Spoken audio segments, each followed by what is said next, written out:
Welcome to the True Strength Podcast with your hosts, Jeremiah and Tiffany Head. All right, guys, welcome back to episode 2. We're glad to have you guys back, and we're ready to dive in. Yeah, we're going to just head right into this conversation this week. Last week, we did like a flyover view of our story and what led us to starting this podcast. And today, we're really going to dive in on Jeremiah's story. And not because your story is so important or because there's anything that anybody in the world needs to know about you specifically.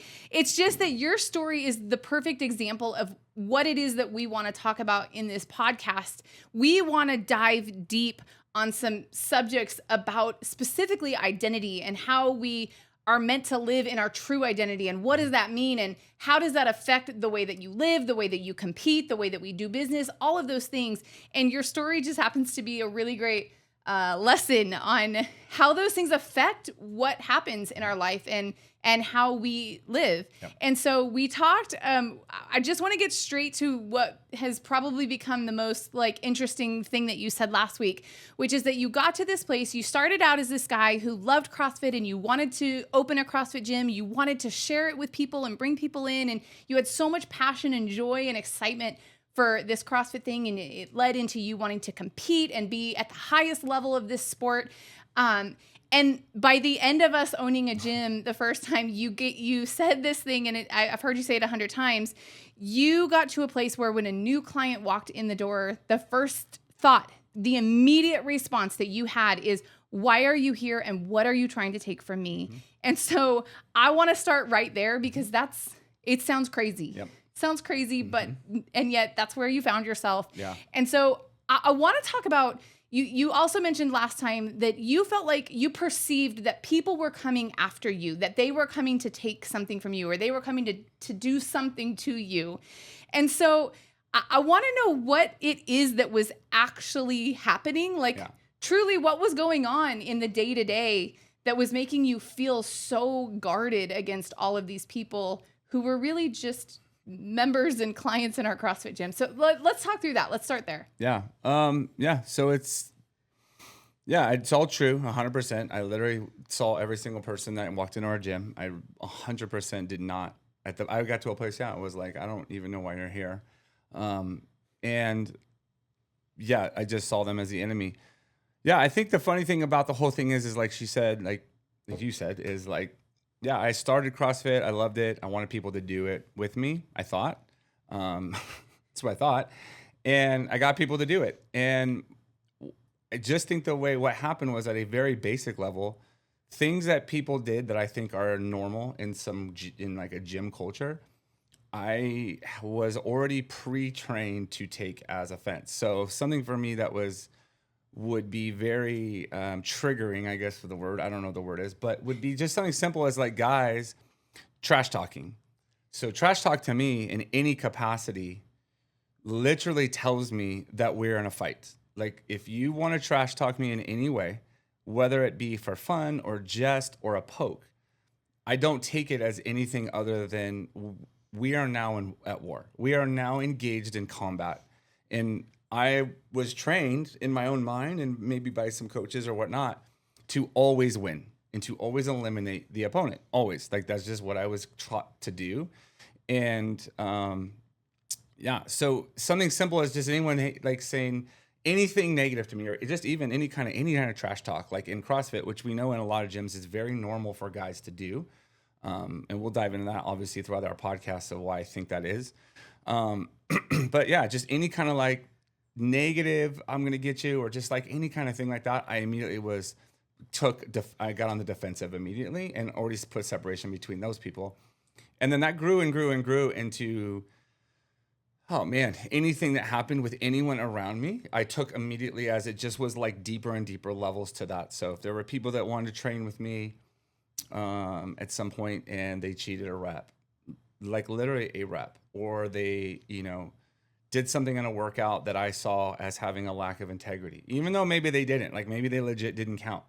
In my mind, they were a cheater. And so therefore, if they're cheating to beat me, you're coming against me. Therefore, you're now my enemy. And if you're my enemy, I'm going to take you out. Because again, that's how my mind works. It always ends with me winning and taking you out.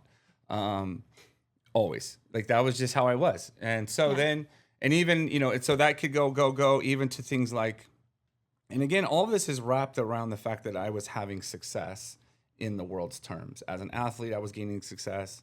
Our business was successful. So like that success was framing a lot. Like, why are you're coming after me now because I'm successful? Because I felt like before that, they didn't come at me as much, maybe, or I just didn't take it as much of an attack.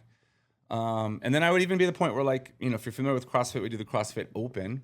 And at this point, maybe I'm 2 or 3 years deep into competing, a couple years maybe, having pretty good success, competing in like big competitions and doing well.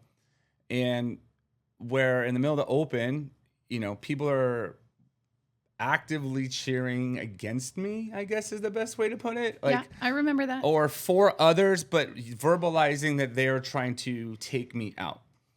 And for me at that point, that was like the nail in the coffin for everyone in the gym at that point, because it shocked me. I didn't know that was happening. I didn't know that there was a secret underground culture at our gym that was actively trying to defeat me. And so I immediately was like, oh, okay, everyone is now the enemy because I can't trust anyone in this place. And again, what they don't know is that like ignited something in me that they didn't understand was possible, that I was going to take that fuel as like they didn't know what they were doing. They were probably just like trying to beat me, and which should be okay, would be okay. Like it should be encouraged as the gym owner that you can create athletes that are better than you. Yeah. That should be okay. That should be the goal, right? I now would love it if someone I'd love to coach someone at a competition. But instead, I took it as, okay, you guys are about to find out what you're doing, because I'm not only going to beat you now, I'm going to thrash you in every way that I can imagine. I'm going to eliminate you. So now it didn't matter if you walked, it didn't matter who you were, because now you're lumped in with everybody at that point. You are lumped in with anyone. There was probably a small group of people that I didn't lump into that. They were maybe like certain people that were in different classes that I knew weren't in that mindset. But yeah, if you just walked in the gym, I just assumed that you were going to lump in with that group that wanted to come against me. And therefore, I'd rather you just not come in my door anymore. Like that's where I was at in that headspace. Okay, so what was really going on was a lot of bro talk, a lot of trash talk, a lot of cheering against you, like that kind of a thing. Yep. It was shocking. It was shocking to both of us when it happened. Like we really were like caught off guard. We were like, oh wait, whoa, wow. Like, okay, I didn't know this was a thing that we were dealing with. Yeah. But you said it triggered something in you, like it ignited something in you.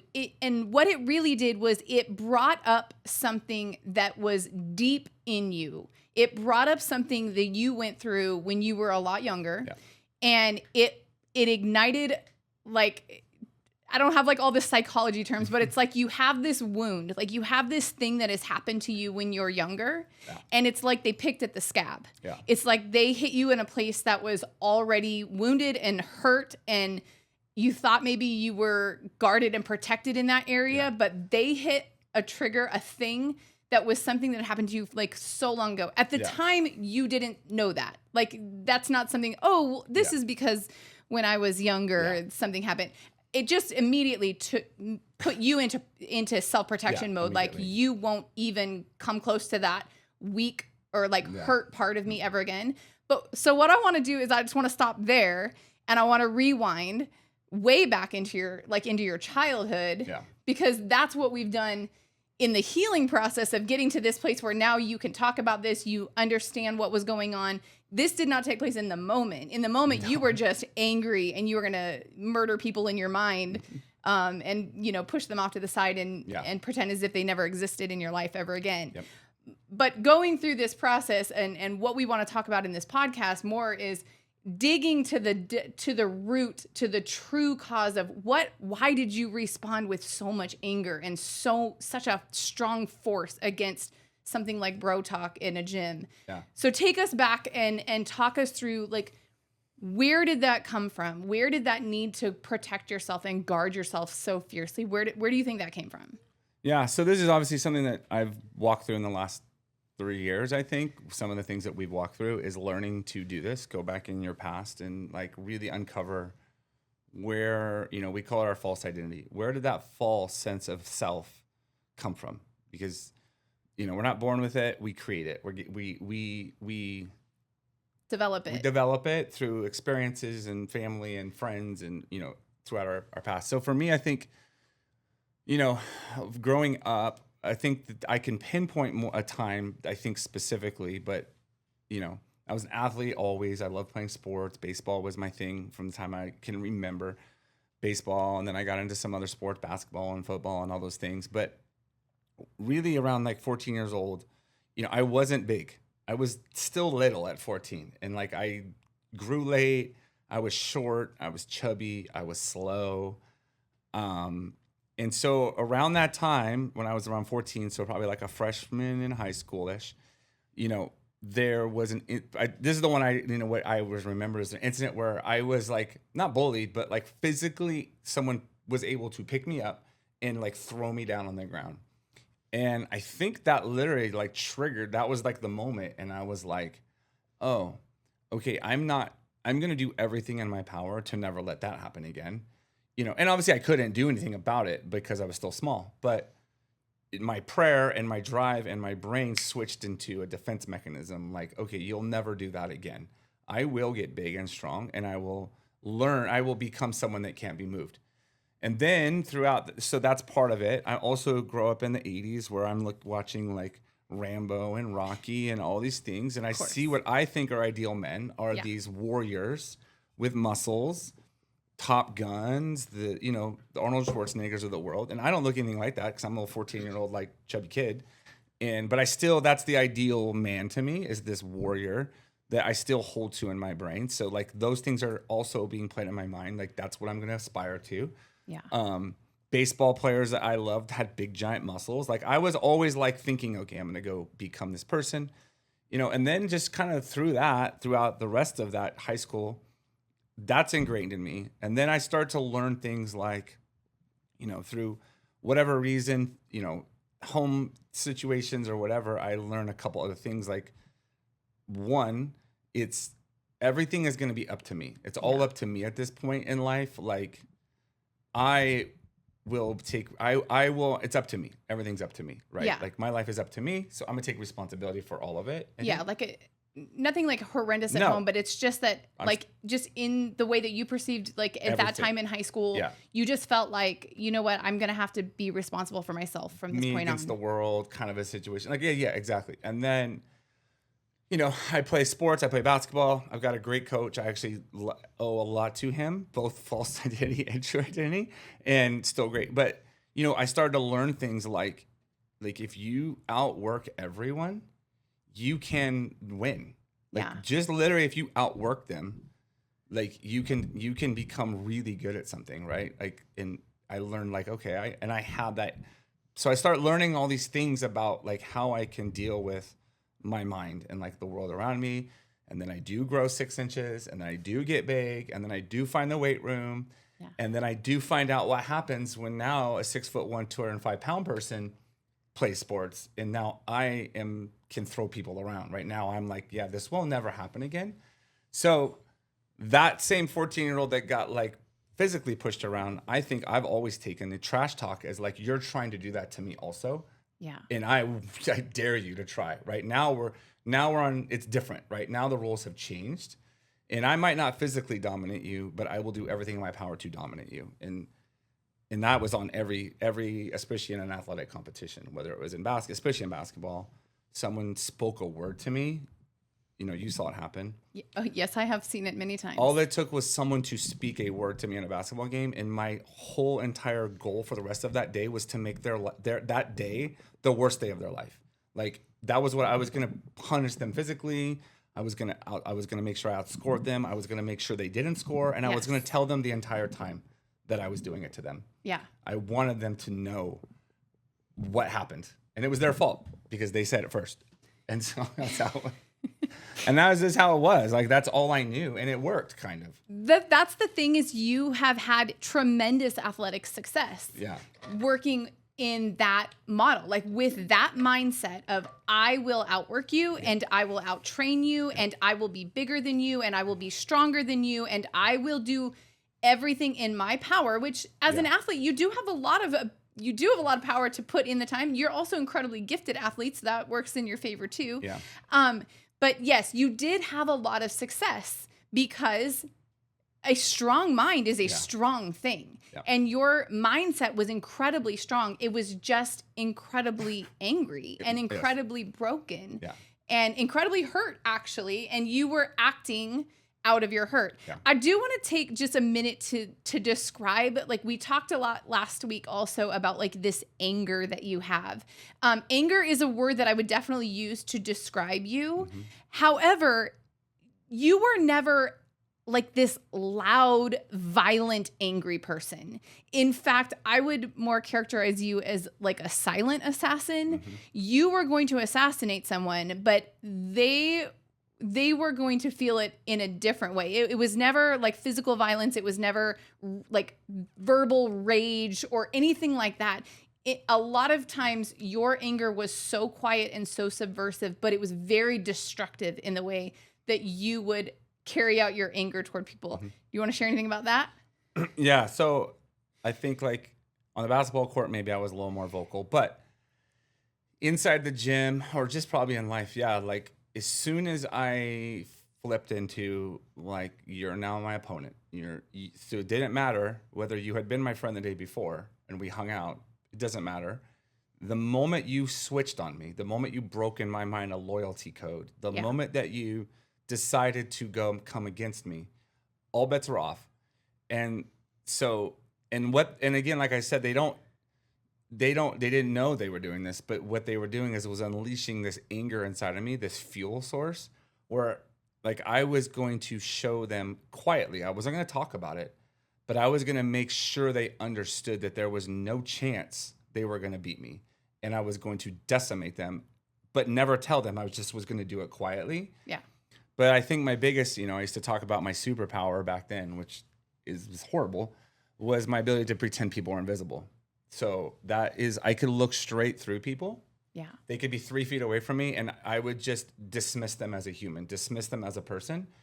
And just that was what my anger did. My anger was like, you're not worth me even acknowledging in my presence because that is how I'm going to take you out. Like, I'm not going to combat you. Mm-mm. I'm going to dismiss you. And if I dismiss you, in my mind, that was worse than me coming at them physically or verbally. Because being dismissed is like one of the worst things you can do to somebody, right? Like if someone just dismisses you as like not even worthy of seeing them, that's pretty rough. It's a pretty rough way to attack people. And it was easy for me. It was like a switch. Like it was so simple. It was, again, the way I was just hardwired to just say, there's a line. And if you're on this side of it, I don't see you anymore. And I don't need to acknowledge you and you're not worth my time. Because you're my enemy, you've decided to come against me. So you chose this battle, and that's how I viewed it. You chose this, and you were actually, but they didn't know they were choosing this. They thought they were choosing like bro talk or trash talk or maybe some competition, maybe some of that, but they didn't understand they were choosing like violence in a quiet way, right? Like a Navy SEAL was going to come in the middle of the night and just like be super quiet about it, and yeah, that was like what I did. And so, and then I was also very blunt and matter of fact with a lot of people about things. I was black and white and would say things matter of factly about it and, have no tact necessarily in how I approach the people. Yeah. So that was my strategy because then they would leave.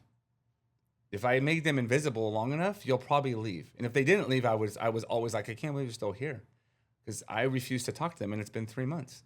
Yeah. And a lot of people tried to hang on because they had other friends and stuff, but eventually a lot of them left. And I saw it as a good thing every time. I was like, well, that's good. They're out, right? Which is horrible. So. Yeah. But then on the flip side, just to understand like the psychology of Jeremiah, for anybody that's into the Enneagram, we don't like live and die by the Enneagram. It's not like the ultimate like thing, but I do think that understanding what your number is and like what you would call yourself, how you would categorize yourself. I do think it has actually been very helpful, especially me dealing with you and trying to understand you and what motivates you and what, like, why does your mind work the way that it does.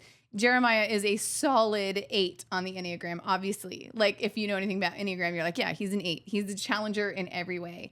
But the flip side of the anger and the black and whiteness and the if when you're out for him, you're out, is if you're in with Jeremiah, you are in. Like, you are in an inner circle and you are the most valuable person to him, and you are the most protected and the most secure because you are one of the most loyal people I have ever met in my life. Yeah. Yeah. And it goes back. I think those were just one of the things I think in high school. I know that was like a thing that I think just was intrinsic, but also it was a value that I was taught how important it was to be loyal above all things, kind of a thing. And so loyalty was very important, I think. And just throughout life, I found that, like, to me, that was the most important thing. So that's why if someone talked trash to me, it wasn't fun. It was like, you're being disloyal. Yes. Like, because I don't talk trash. I'm not, I never have. I've never been the guy you that truly are not a trash talker. I don't initiate trash talk. You don't talk in bro talk language. You're not like, I don't even understand it. I yeah. don't do it. And so I've never understood it. So I've always seen it as an attack. So yeah. And I think for my whole life, I've coached volleyball for, 30 years almost. And if you were one of my players,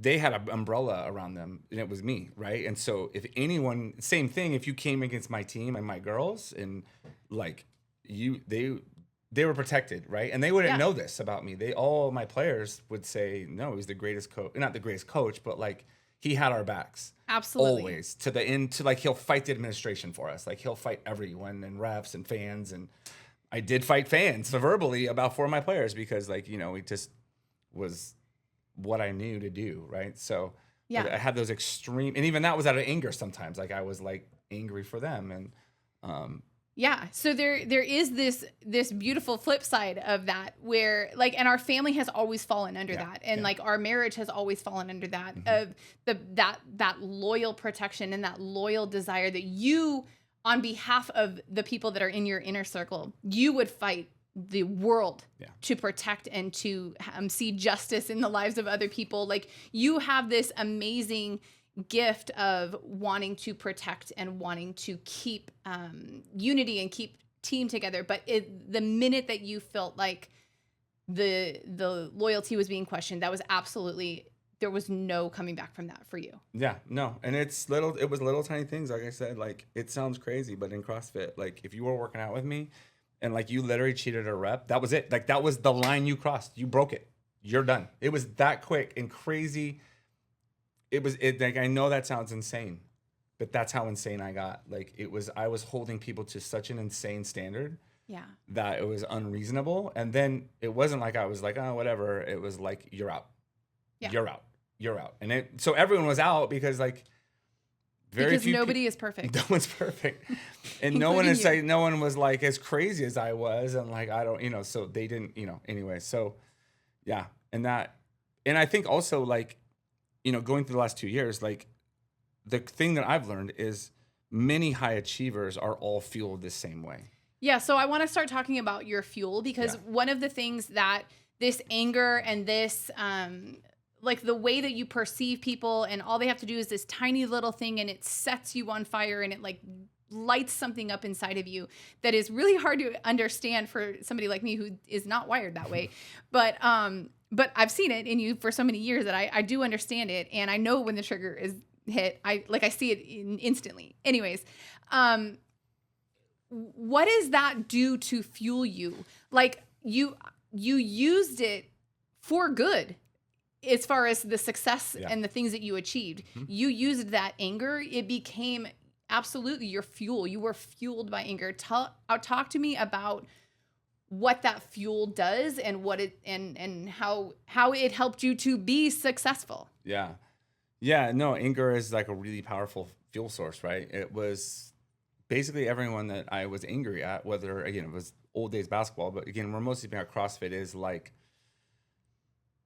like the intense desire to prove them wrong or to show them wrong was something that I could use every minute of every day of training. Like I could visualize their face. I could visualize my outcomes. So it was like I had so much rage against them. Like because I was very quiet and I didn't explode on people. Right. I think it was like inside me raging, so that rage and anger against them motivated me to show up and train for 2-3 hours a day. It motivated me to do things that no one else wanted to do. It gave me motivation to outwork. I was always like, I will outwork you. I will outwork you. I will outwork you. I will outwork you until I injure myself. I don't care. Like I'll die. Yeah. I'll die trying to prove myself to you. And I think, and that's what it feels like. Like it's very palpable. It's very like I know what it feels like, and especially now. I hate that feeling now because I got to a place where even now, if I feel it, like it's not a good feeling because I know it's what can happen. I know like what can come out of me, and it's not good. I know, like I think if everyone watched the Michael Jordan documentary, Michael Jordan used this fuel source, right? He talks blatantly about it. Like the joke is like, and that's all that I needed, right? Michael Jordan was so good and so bored with his life that he looked for reasons to get mad at players so he could score 50 points. And he was similar. Like he talks about like someone said this one word to him and he was like, oh, that's all I needed. Now I'm actually motivated to play basketball. I wasn't good. So it wasn't like I was like Michael Jordan where I just like am so great. It was just, I was actually the opposite. I was like, I'm not good, but I'm going to use that same fuel source to just dig and dig and dig and dig and dig and dig to, in the end, prove me versus them. It was always a proving ground. Like I'm going to use fuel anger to prove you wrong. Like you said something bad, negative about me, I'll prove you wrong. Right. And yeah, so it definitely is a powerful, powerful fuel that I think most men use. Yeah. 100%. So I want to we will get to how you're competing now without that fuel, but I want to get to the part in your story where things started to change. So we talked last week about how the gym closed. You thought COVID closing our gym was the greatest news story in the history of your life. You were now going to be free to be alone, to train alone, but you did still have that anger fuel burning. You did not need people in your face in order to ignite that anger. You had plenty of it stored up, and you continued to train and continued to use that desire to show people and to prove people wrong in your competing. And you made it to the CrossFit Games. You did an amazing job. You tied for 5th place at the CrossFit Games and came home just in incredible success. But then we got to that point of now what, and what do we do? And we talked just briefly about like that we felt like God just kind of grabbed us and things started to change for you. And I just want you to walk us through that. Like what in the world happened? What did you experience? You just tell us what happened. Yeah. Like she said, I definitely didn't need people around me to keep the fuel.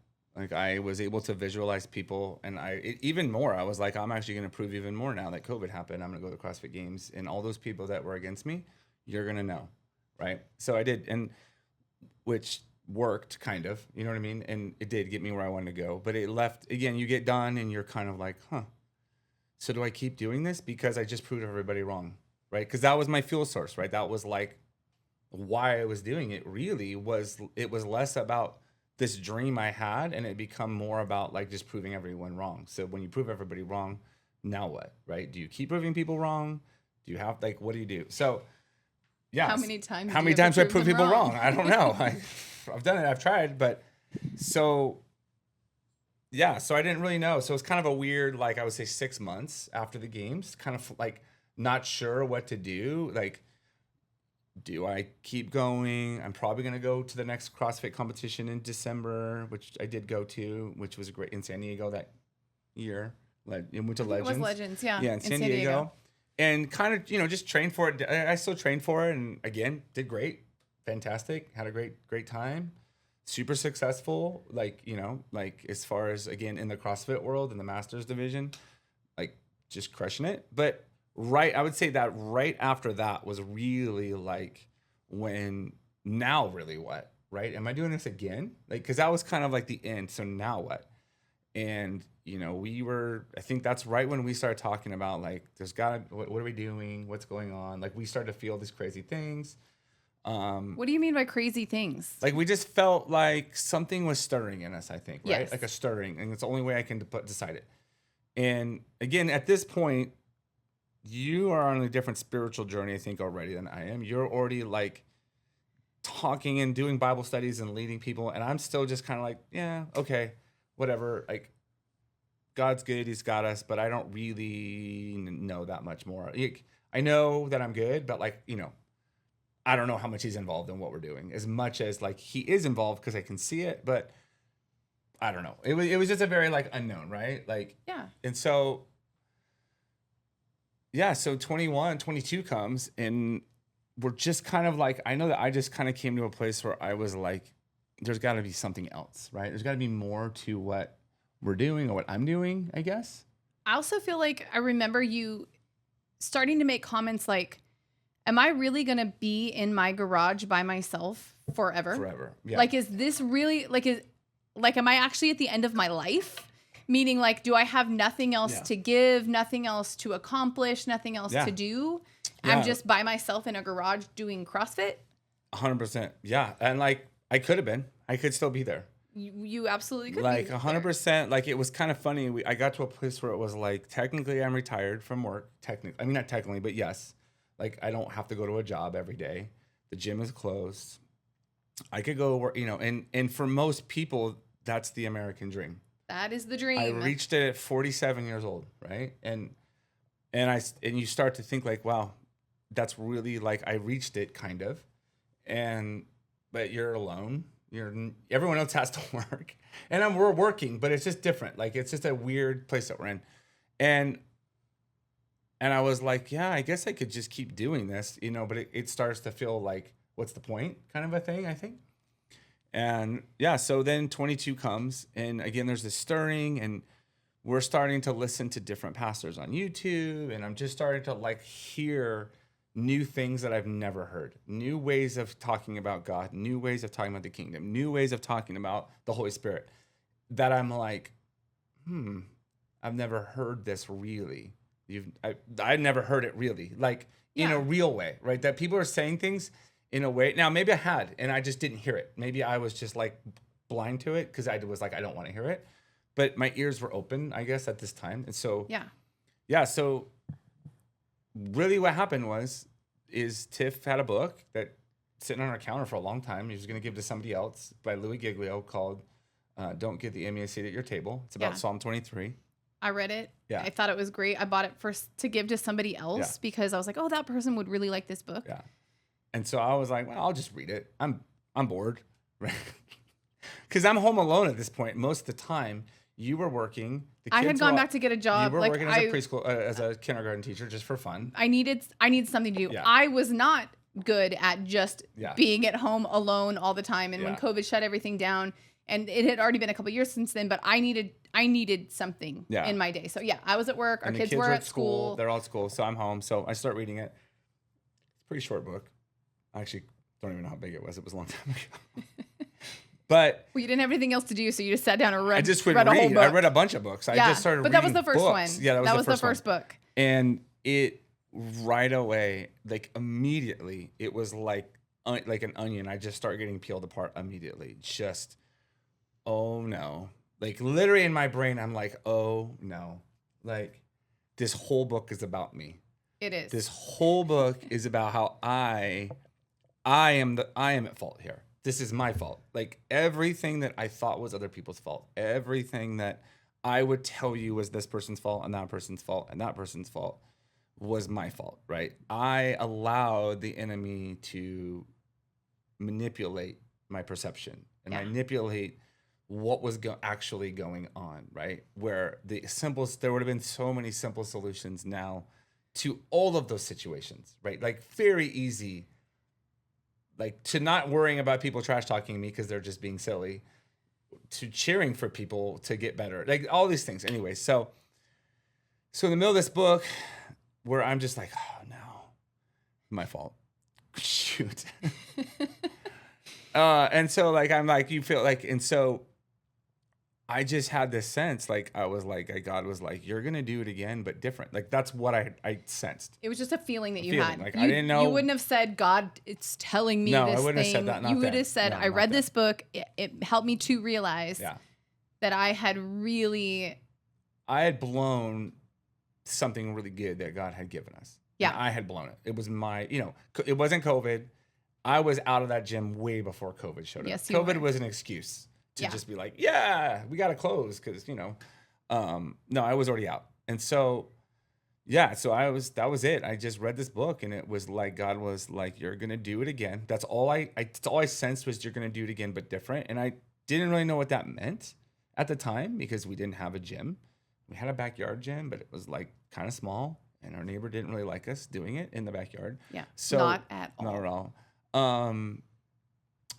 And so that was kind of the starter. Obviously, that was the kickoff where my brain is like immediately like, what does all that mean? Right. It was like this whole stirring kicked off. And I told you, I don't know if we mentioned that last week, but I told you that's what, and you were like, no, we're not. Yeah. I was not ready to start a gym. Mm-mm. And I wasn't ready to do anything again. No. I was Which I was picking fine up the with. pieces I was totally of- fine with. yeah. Totally fine with that. Yeah. So that's where it started. Okay. So then from there, so you read this one book, it like kind of like you said, like an onion, it just starts to like peel you apart. Yeah. And so you start reading more books and you actually like, you start reading, I've never seen you read. And all of a sudden you've got like this stack of 10 books on our kitchen table and you're reading different pastors and different Christian books. And you'd like finish a book in 24 hours and then you would come and you would just explode all of the things that you had just learned to me. Yeah. And I'm just like in awe of like, what in the world is happening to this angry man that I know and that I love, but like, I could not understand what was going on with you. Yeah. It was amazing, but it was wild and completely outside of your normal activity. It definitely was. So so then what next? Yeah, so that year, I think we just kind of like, it's 22, yeah. So we kind of, along the way, you start to hop on board with the idea of doing something new with me. Like, we don't know what it is. So we even have a meeting in our living room. We tell all of our friends, like, we're doing something new. I don't know what it's going to be. And like we talked about before, God walked us through some different places. And so we see some different things going on. But we're still kind of like, I don't know what this really means. So we try to maybe do something in our backyard a little bit. Meaning like we would invite people to do CrossFit with us, but then like after the workout, we would sit and like do like a Bible study or a devotional and talk about a scripture or like, And so we were trying to like do something like that, but it didn't, again, it was just kind of like, I don't know. I mean, it was great. It was positive. It was good. But we knew that there was more than just that. Yeah. It still lacked power, I think, as far as like big power. Yeah.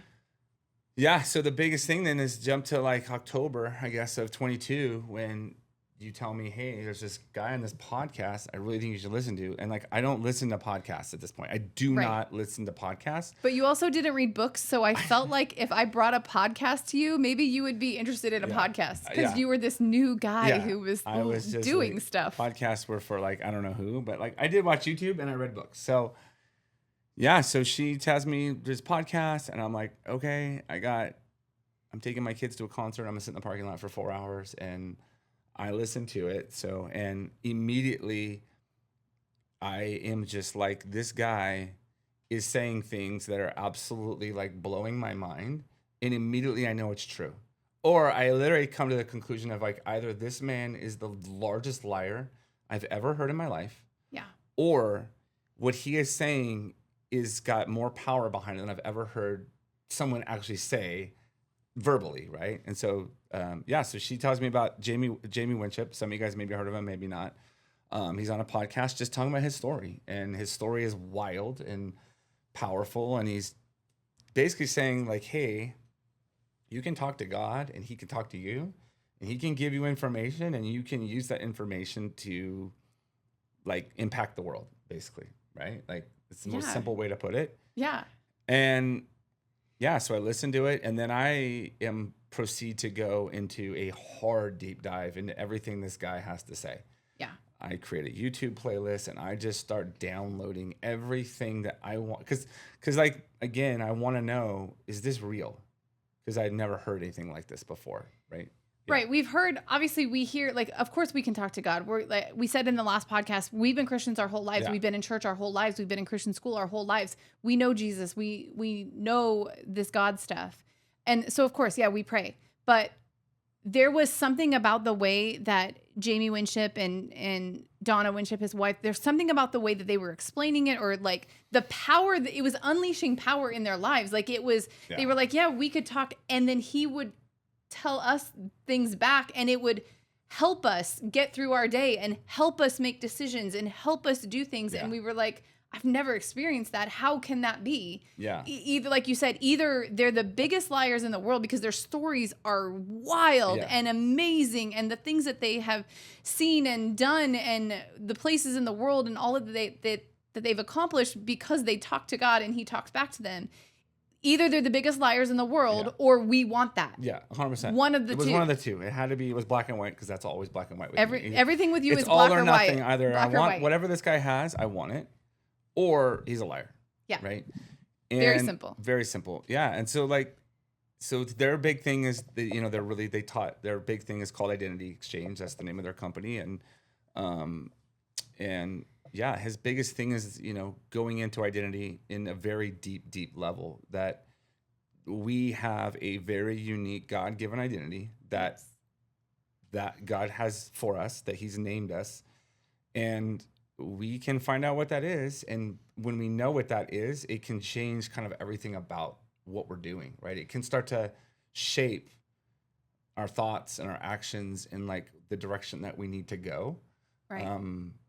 Yeah. And in the meantime, also learning to get rid of our false identity and like all that stuff that I talked about before, all the lies I believed about myself, all the lies I believed about what others were doing, the lies I believe about God, like all the things I believe about the world around me was all false because it was all what I made up. It was my world that I created versus finding out what God created. You know what I mean? So finding, who am I? Basically, who am I for real, right? And I think, growing up, and we even see this now, we'll probably talk about this a lot in the future, but like, Christians, we have corporate identities and everyone clings to those things. Like they're all true. Child of God, salt on it, salt, light on a hill. We have corporate, and then we are those things corporately, but like who are we individually, right? Like corporately thinking, what we've learned is like, that's like the ocean. We're all part of the ocean. We're all part of God's kingdom, God's, plan. Family. And so we're all part of the ocean, but like what water droplet am I? That's the power, right? It's not, I'm just a child of God. Well, we are. Great.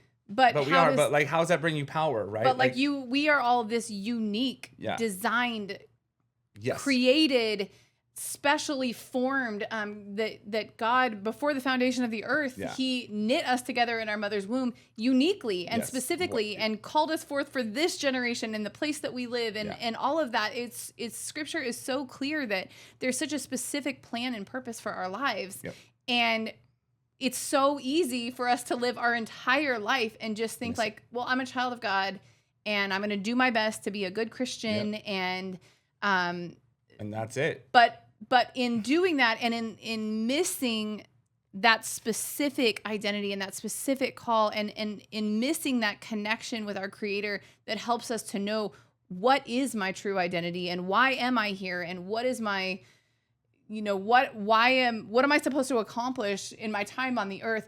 We miss that because we give the enemy a seat at the table. We believe so many lies about who we are.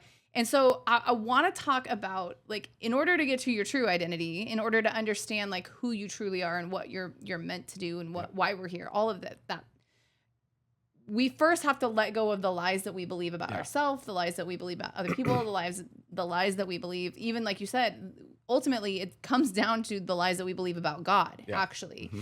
And so when you can take us all the way back to 14-year-old you that's getting pushed around, you in that moment started believing lies about yourself and about your situation and about who was going to be responsible for your protection and your safety moving forward. Yeah. So like talk to us about some of the things that you needed to uncover, like that onion that you needed to peel off of you to get back to who you truly are and what is true about you. So talk to us about the lies. Yeah. So the lies, like she said, is, the first lie is obviously like, it's on me, right? That's the first lie. It's up to me now, right? God doesn't really have any role to play in anything that's going to happen in my life. There's that. It's up to me. In even coming back to that 14-year-old person I'm getting pushed around, like, it comes down to like, I wanted to get big and strong because I wasn't enough. I wasn't strong enough. I wasn't fast enough. I wasn't athletic enough. I wasn't tall enough. I wasn't big enough. Right. So you start believing that you're not enough. It's up to me. I think for me personally, those are probably the two biggest ones that like I have always used. Right. And that's why I'll outwork you, because it's up to me and I'm not enough. So I'm proving to everyone that I am enough. I'm always proving to everyone that I am what I think they don't think I am, right? Even though they're not thinking that, I assume that you think I'm not enough, so I'll prove to you that I am enough. I'm just gonna go and assume that you think that of me, so that I'll just prove it to you always. Yeah. And so that's always that. Like, so it's always up to me, and I'm gonna outwork you. I'm gonna outwork everything. I'm gonna grind to prove that I am enough, or that I am worthy, or that I am a man, right? Or whatever the notions of we are, right? Like, because we grew up saying like, well, this is what a man does, and this is like how you do a business, and this is how you are a husband, and all these lies that we're given, right? And so you have to live up to them, and so you have to create narratives around why you're doing that, and just like it all becomes a lie. You have to. It's so yeah. The first thing, and like one of my biggest ones I think too, was like I believed, like my false identity has a name. Right, because like my true identity, you named your own false identity. Yeah, I named my so a true identity. We'll talk about that later. But my false identity was actually I forgot what it was. It's a tyrant of justice. Yes, a tyrant of justice. So that was my false identity. Like I will carry out justice. Yeah, I will carry it out like myself. And justice to me is what I spoke about. Like you will become invisible to me. I will shut you out. I will push you out. Justice will come to me by pushing you out of my life. That's how I administer justice. Like you're out. You don't get to get around me or whatever we got going on. And not like I got anything going on that's any good, right? But like it was like, I don't care. You're out. Because I'll live alone, right? Like Batman was like my icon, right? Like yes. I'll just sit in my cave and go and do vengeance all night long if I could. Like that was like my dream kind of. I would just go around and do justice. And so I was a tyrant. I was just like, it's me. I don't care. I'll take everyone out along the way. So I had to start giving those away, right? And like I had to tell God, like, like I don't believe that you will take care of my family, or like or that you will provide for them, or that you will protect them, right? Or like, especially during COVID, when everything's crazy and there's all this madness in the world and who knows what to believe. And so you have to learn that, like, so like I gave it to God. I'm like, I believe this, tell God, like, I believe that I am the protector of the family, and I am, like, it's up to me. And even I believe like I was a fighter, right? Like kind of like a fighter. And like God was like, you're not. Like one of the things he said to me, and this is, and into this process is learning like how to talk to God, how to hear from God. Like, yeah, I don't hear him, but like you start to understand like what he's saying back. And it was like, one of the things that he shook with me was like, do you honestly believe that you can protect your family better than I can? Right. And I literally was like, yes. Up till right now, yes. The answer was yes. Yeah. I actually thought I could, right? But like you actually thought that was your role. I thought it was like my you role. thought that was like your just responsibility. Always protecting everything, knowing everything. But like at this point, our kids are driving 25 miles to go to college. They're on the freeways. The truth is, I can't protect anyone ever, right? Like I have no say on anything that goes on. Like a Delta Airlines a plane might just land somewhere. I can't, we actually have no power. I actually think that that's maybe one of the greatest gifts of 2020 was the realization I know for me, but like for a lot of people, like actually we don't actually control very many things that we think that we control. Yeah. And so maybe that was great timing for you to start recognizing like there's actually very little that you can control or that you can stop or you can protect. Yeah. And so that your identity is not protector of the world. No, actually. No. And I thought it was. Yeah. Like I'll be honest, like one of the things I started CrossFit for was I always had this idea that I always wanted to be the guy in an emergency situation who was going to be useful. Right? Like, which is great. No, That's it's true. And it was thing. it was out of a true sense of like heroism that I wanted to be like I love knights and chivalry. And I always thought like, and you watch these movies and you're like, I always wanted to be the person that everyone can count on, right? If there's an emergency, I will carry every single person out of that building. Yes. And I need to be fit enough to do that. That was why I wanted to be fit my whole life. Yes. I wanted to protect you.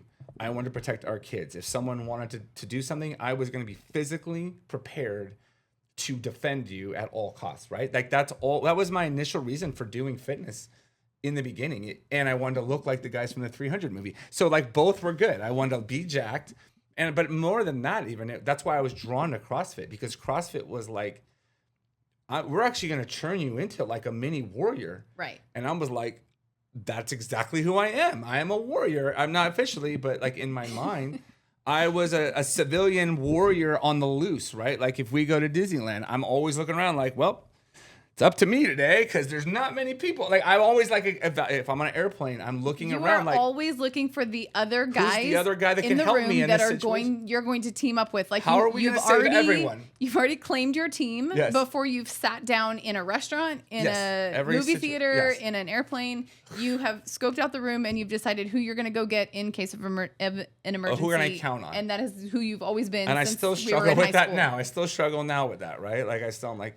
And I've even walked a lot to that where like, okay, I'm not the protector I thought I was. I'm not responsible for you guys, but I still am a protector of you guys because that's still that's one of the roles I do play on this earth is to be a protector, but a totally different way where it's not up to me. Yeah. It's not like, it's just, it's hard. It's like a different way of thinking about it. It's actually trusting God to protect your life and your family. Yes. And giving away that need to be in control and giving him control is really what it comes down to. For all of it. Yeah. Yeah. So back to like, so you're getting rid of these lies, like that you're not enough, that you're, you don't have what it takes. So everything in your life has been designed around proving that you are those things because those are the lies that you have believed and they have created this false identity, this all of this anger, all of this guardedness, all of this need to prove and to push people away was all a response of your false identity. That need, that exterior, that hard on the surface level version of yourself that you were showing to the world was the false protective covering that you put over yourself. In order to keep people at a distance, in order to keep God at a distance, really, in order to keep everybody at enough distance that they can't hurt you, can't get to you, can't affect you. Yeah. And it gave you this fuel and this ability to like use your anger, and you in your false identity, full of anger, was a very successful person according to the standards of this world. Yeah. No, 100%. Yeah. And it's used today. It's being promoted still today. Absolutely. It's the most promoted way of life for men, I believe, in America. It's a stoic mindset. It's up to me. I'll outwork you. I won't name names, but there's many famous people out there in the world promoting this. Like, you're not doing enough. Get up at 4 a.m. Work harder. Be a man, right? And all of that is a lie. Like, it's complete garbage. All of it is based in a false identity. No, that's if you know who you are, that none of those things have any power, right? There's no power in that. There's just emptiness at the end of all that. It's just emptiness because it's all based on a lie. Yeah. Okay. So you have gotten to this place where you are talking to God and you are hearing from him and he is telling you who you are and what your purpose is and what your value is and where you find value, because the world says that you find value in a successful business. You find value when you stand on podiums at CrossFit events. You find value when there is success and when you have accomplished things and when you buy a house. Those are the things that give you value. And when you are a man and you are doing all of the right things, you will get your value and your worth and will come from all of these external things, right? Yeah. But that's not what's true. That's all false. Yeah.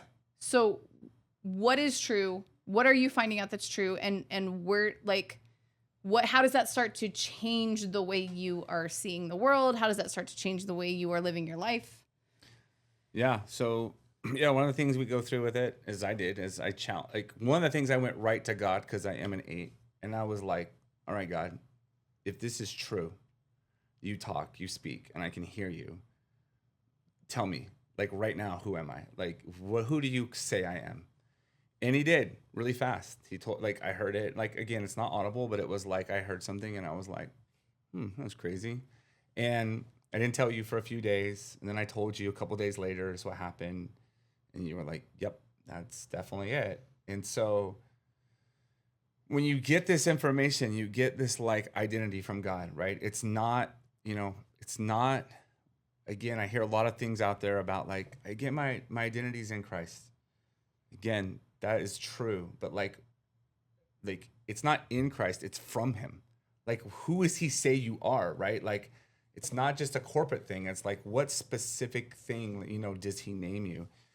And then all of a sudden the light bulb goes on and you realize, like, oh my goodness, I've always been that. Because you'll see it in your whole life. You'll see that, like, what's happened is that person, the enemy has used just twisting it the whole time to be off course. All the time, just a tiny bit off course, right? Where and because of that, when you start to see it, you start to realize, like, oh, okay, this is who I am. And you're freed up of the lies. You're no longer believing the lies. Now, they're still hard. This isn't like a one-day process where you're just like, oh, yeah, I don't believe any of those things anymore. That's still in my nervous system. The anger is still, like, in there. It's coming out slowly. But you learn to walk in the truth of who you are. The truth of who you are is free. There's freedom in it, right? There's no more enemies because there's just not there's no enemies anymore, because there's no lies to believe that I'm in competition with anybody anymore, because I am enough now because Jesus says I'm enough. I don't have to do anything to become enough. Value doesn't come from what I have or what I produce or leaderboards or things like that. Not because of anything other than, like, I am enough. And those things they have no value in the kingdom of God. There's no value in them, right? Like, are they fun? Yeah, there's fun to them. But what I learned was our identity, our true identity, is given to us as a gift to this world. Yeah. My false identity was a threat to this world. Yeah. Like an actual threat to everyone around me, because I will burn you to the ground, and I'm not going to help you get to heaven or live in the kingdom, right? But your true identity is a gift from God to the world. It's a piece of him through you. It's the hands and the feet for the world. Like, your gift to the world to benefit others. Like, that's it. The whole purpose of our identity is to be others focused, right? To completely be others focused. And so, yeah, so then the question becomes, or for me, it became like, what does that look like? What is my identity that God calls me in this world? How do I impact others as my sole focus on life? Because that's what we're called to be. Like, that's what Jesus says, right? Like, go make disciples, love your neighbor, love your enemy, right? It's always others focused, others focused, others focused, others focused. He's never like, go win the CrossFit Games for yourself, or go get a job till you're 65 and retire and do nothing with your life, right? He's never saying those things. He gives you, hey, here's who I call you. Now use that and, like, go up, impact the world for the kingdom. And so then, I started to look at, okay, what have you given me? Well, 30 years of coaching, 50 years of athletics. Like, I've been playing sports my whole life, right? Mental toughness, all the things that I do were not by chance. You happen to have really good lungs and like cardiovascular. My your heart rate beats real good. Super low. My resting heart rate is in the 30s, right? Like it's dumb low, right? And so you love sports. You're drawn to. I love to push myself physically. Yes. I love the grind. You literally come alive in those I love it. things. I love it's feeling clearly like I'm gonna die. in your design. It is, yes. So, but then how do I use that for the kingdom, right? That became my big question because I didn't do it right the first time, right? Like God said, you're going to do it again, but this time a different way. Like at no point in our old gym or any business I've ever ran or even anything I've ever done was my sole focus others. It was always me. I was a teacher so that I could have so I didn't have to work many hours so I could do other things, right? So I could coach. All with the intent that maybe I don't have to teach anymore so that I can have time to work out. And like, it was always like us focused. Like, how do we build our kingdom? How are we successful? How do we manipulate our environment for us to make sure that we're protected, to make sure that we've got money or whatever the focus was, right? How do we survive in our own little kingdom? And our gym was the same. It wasn't about the others in the gym. It was about us. It was about me and our kingdom. And it was about like, we found it was closed that people really liked it there, which was wild. Yeah. One of the things that like, it sounds like maybe we just were angry and yelling at people all the time. No. I would say that 98% of the people that were a part of our old gym had no idea any of this was going on. There was just like a 2% of people who were very close and like were dealing with angry Maya and all of that. And so it was a very good and positive place. And when we closed our gym, a lot of people were really upset and very sad that our community was going away. Yeah. So yeah. Yeah. But I think what we've learned, the difference is there's Christian businesses that are businesses owned by Christians, which is fine, but there's no power in that, right? They're not are they advancing the kingdom? Nope. They're just good places. Maybe they don't listen to bad music. Our music, we didn't allow music with F words in it, like as much as we could control. We tried to have a positive environment, but that was it. That was as much as we were doing. And knowing who we are and being like, okay, but we have to be others focused for the kingdom. Our goal was to then, okay, we need to be a kingdom business where a Christian business just does business in this world as like just a little bit different, but they're just doing business in this world. Right. Whereas a kingdom business brings healing.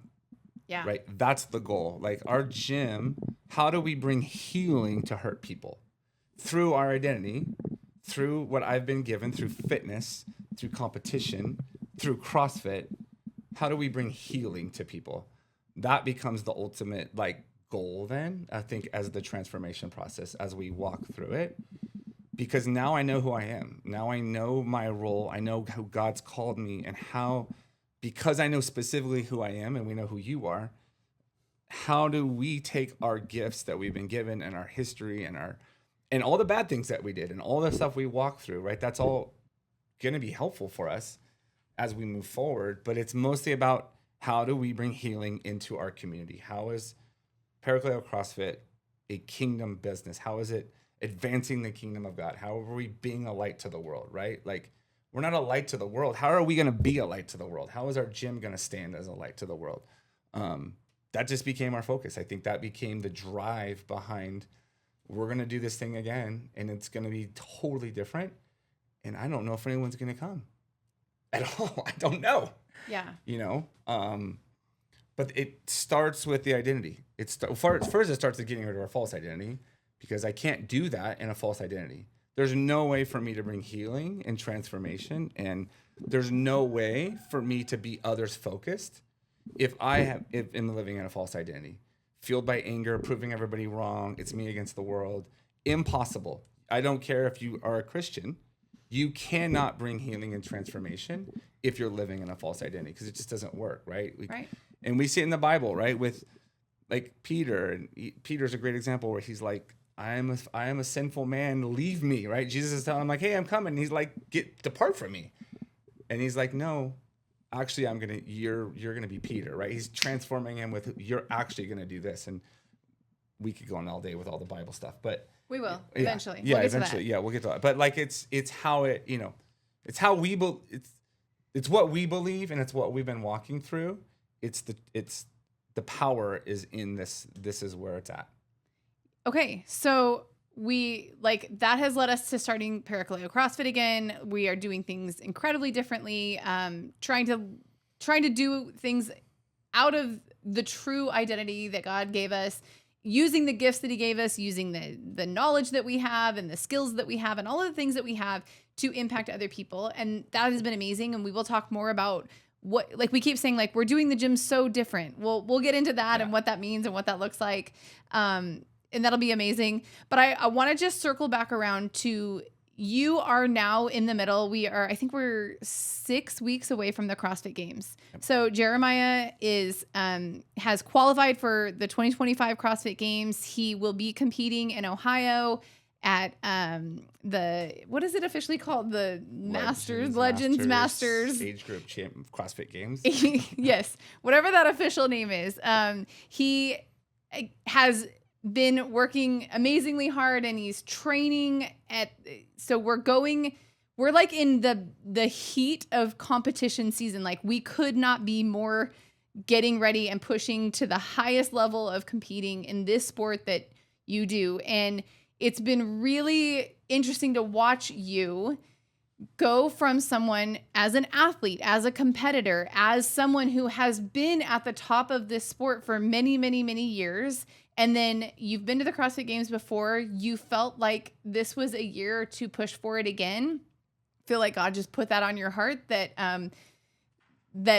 we could, not only could we open a gym in a new way, what would it look like to compete at the highest level in the sport for your age in a new way? And so watching you learn to compete after you've completely lost the fuel that used to be the thing that made you unstoppable.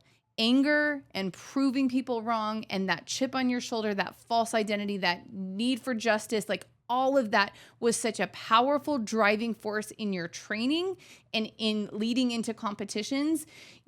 Our family used to know, like we were super close going into competition. Like we're a close family. Our kids have always traveled with us to competitions. They've always been on the sidelines, but even our kids knew from the beginning of competing, like competition Jeremiah is a very focused, and like you don't, like even in the hotel rooms, like we don't talk to you until you talk to us. Like we don't talk about food until you talk about food, or we don't change the channel if you're watching something, like whatever you're just very focused and very intense in competitive settings for all of these years. It's like you have this system, and you in the last 2 years, I have watched you've been to a couple major competitions in the last 2 years. And the first one that you went to was kind of a train wreck, actually.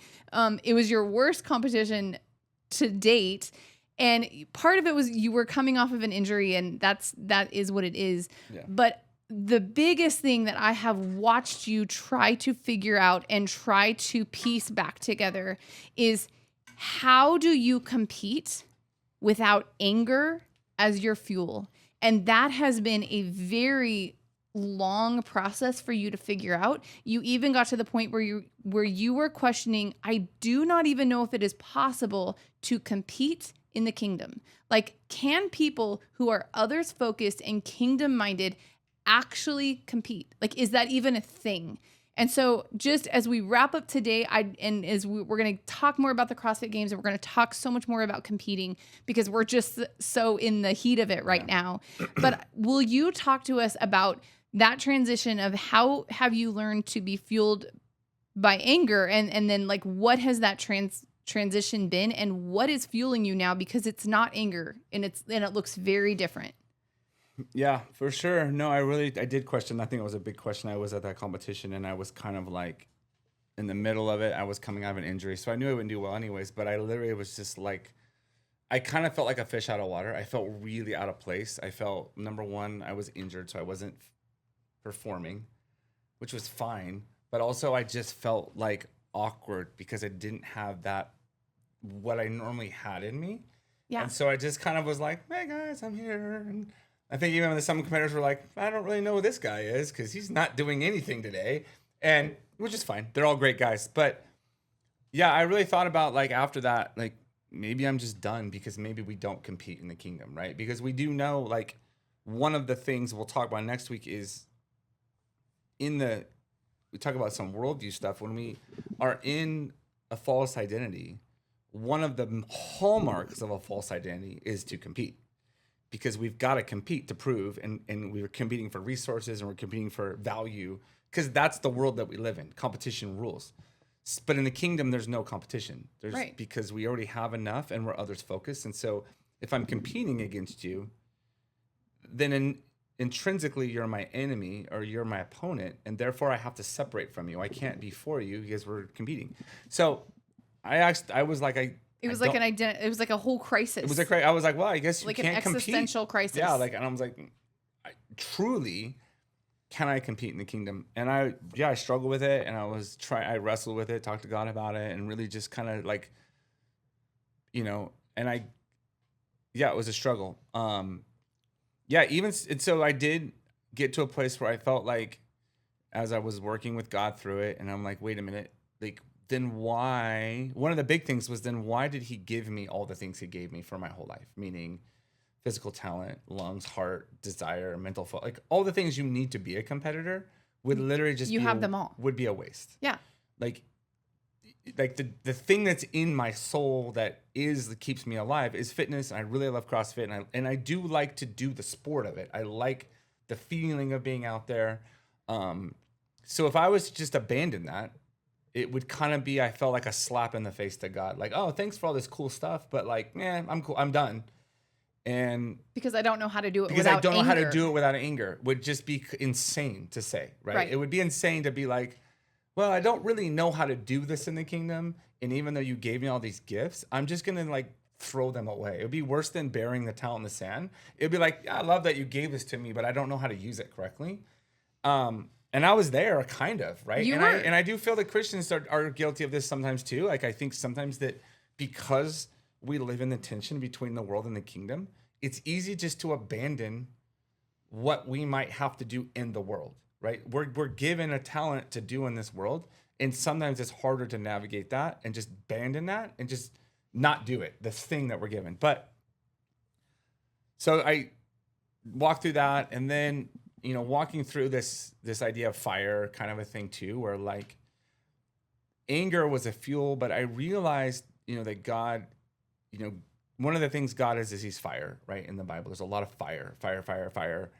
Yeah. And realizing like I have a fire. Well, I think we all do, but I think that's something I have. That you have a very passionate thing in you. Yeah. And the passion in you comes out in for all different things. Like, you're passionate for our family. You're passionate for CrossFit. You're like, you're a passionate person. That's how you're wired. That's how you're designed. Yeah. And so there's a fire in me, and there's a fire I think that we all have for something, right? That's that passion. That's that design piece, right? There's a fire that makes you alive, right? Whatever that thing is that makes you alive.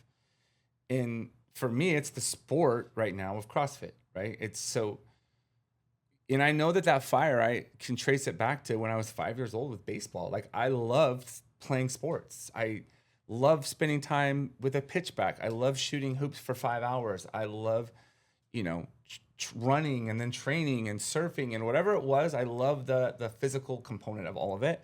And that can't be a waste either. And that fire is from God. It's something that God gave me. And I know that. And it's not about, and that fire has also been for others, where in my identity, is it possible for me to compete and show others also how to compete maybe in this new way? How do I do the sport in a new way?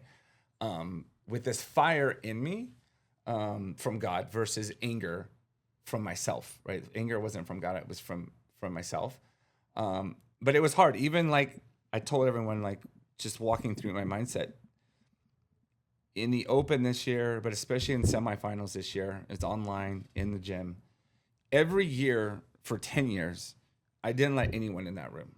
whenever we were competing, whenever we were doing online qualifiers, it was you and me. And it was me, you, a video camera. Maybe one other person. If there we had to might have been like if we needed somebody to help change weights Yeah. or like something like that, there would have been like a very trusted specific person who we were like, and don't you like don't mess up. Don't mess up. But Don't we talk to me. never let anybody in. No. To be a part of that for sure. That was a protected space. Yeah. But I knew that if I'm going to do this thing,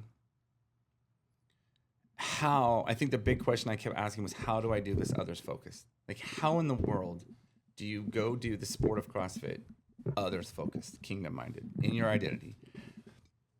And part of my identity is leading people in new things. So I was, okay, they're going to have to watch me.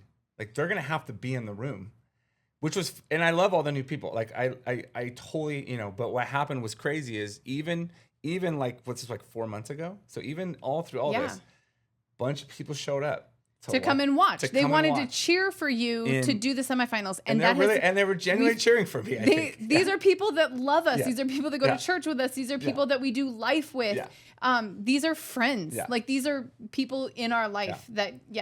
And my generally first reaction was, my initial like nervous system reaction was immediately like, oh no, they're actively going to cheer again. Like, they want to see me fail. Like, cause that's how hard my false identity is wrapped in my brain. Is anyone that ever watched me was there just to watch me fail. Like, that was their goal in mind, was to watch me fail so they could get the satisfaction of being there. And that's why we didn't let them in.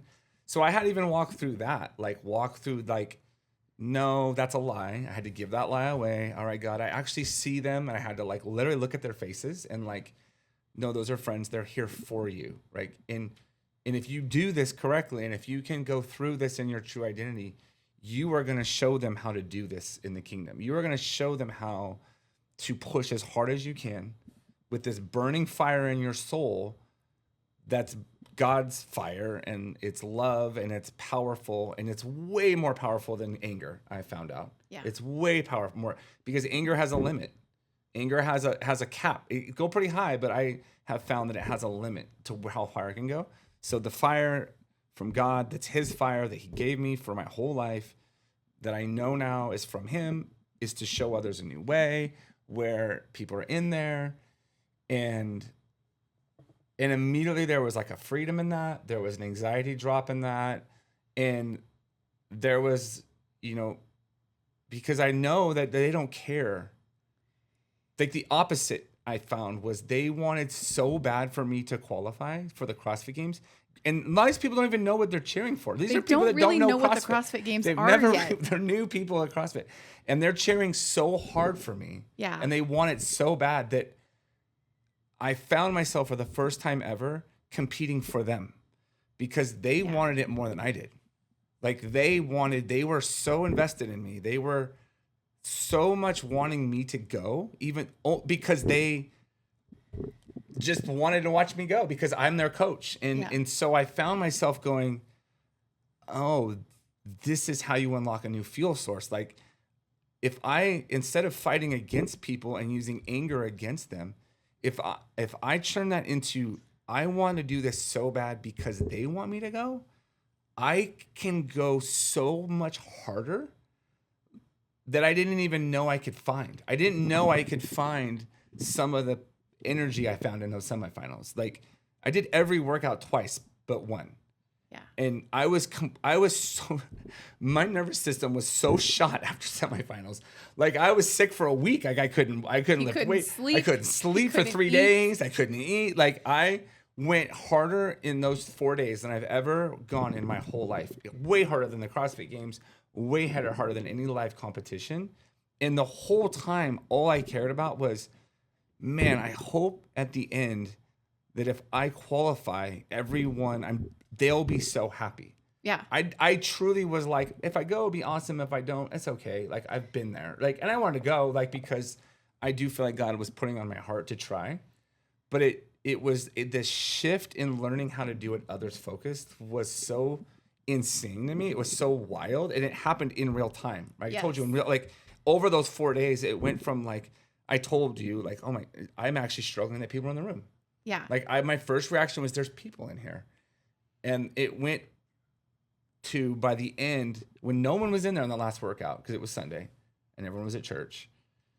And I was like, I am willing to die right now on this very last workout.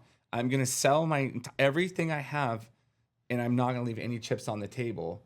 Completely tired. And then I ended up winning the last workout, totally exhausted, tired, but with all those people on my mind. Like, that was literally all that mattered, was those people and their passion for me.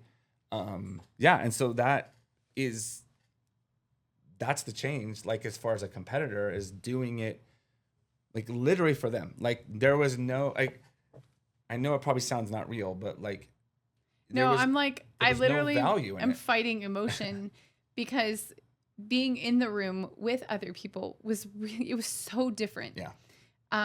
And watching you lead in a very real time way. And you were honest with them in the moment too. You were like, you guys, this is hard for me for you to be in this room. And let me tell you why. Yeah. Let me tell you why. And let me tell you why this is bringing up like old fears. And like, I'm so afraid that you guys are coming after me. You were so open and so honest.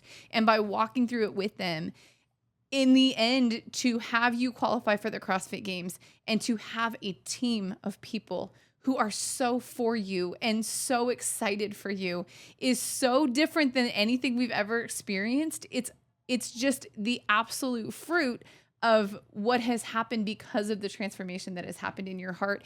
And when you allow other people in, it allows people to celebrate with you and to cheer with you and to have that experience with you. And so we are going into the CrossFit Games in such a different place and in such a different mindset. And we feel incredibly, I say we as if I'm part of the team, but you are. We are both going to the CrossFit Games. We are being held and cheered by a group of people who genuinely love us and are for you. And that is, again, it is the testament of that change. It could not be more opposite. And so when we say we're doing things so different this time, it's things that lead to that. Like, and we'll go through like, what are the other things that we're doing differently? But at the heart of it, we just wanted to like use this story of what Jeremiah walked through and how he's come. We're going to come back to this so many times. Like, at the heart of it in this podcast, we want to talk about what does it mean to live and compete and do life in our true identity? How do we know what that is? How do we tap into that? And how does that change us? And then how is that going to be something that changes the world? Mm-hmm. Our goal, we say this all the time, like, we want to change the world. Yeah. And the world for us is the people that come in our doors, like the people that we see face to face. Like, we want to do anything that we can to bring light and life and hope and joy into the lives of the people that that we have any opportunity to work with. In this podcast, we hope to do just share more of that and how that became unlocked in us, because it is the most powerful transformation thing that we've ever encountered. And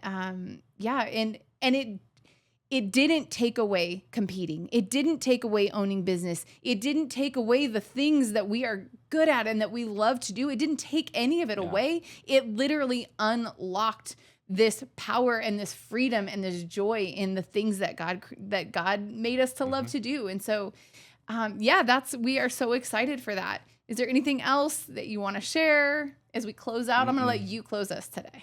Yeah, I don't think so. I think,